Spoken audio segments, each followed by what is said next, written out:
Welcome to a new video of the Parts channel. Well, answering two questions that you have left me. What is an oil water cooler for?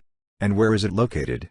Well, this part is an oil water cooler. This, as you can see, is screwed to the engine block.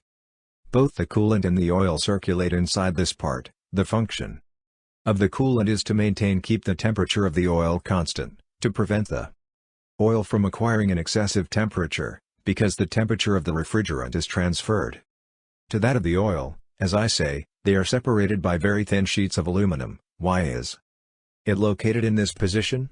Well, here in this circular piece, here the oil filter would be threaded, then, the oil comes from the engine through this fissure. The impurities arrive here, at the filter, and they remain in the filter, and the oil crosses the filter, and it returns to the engine again.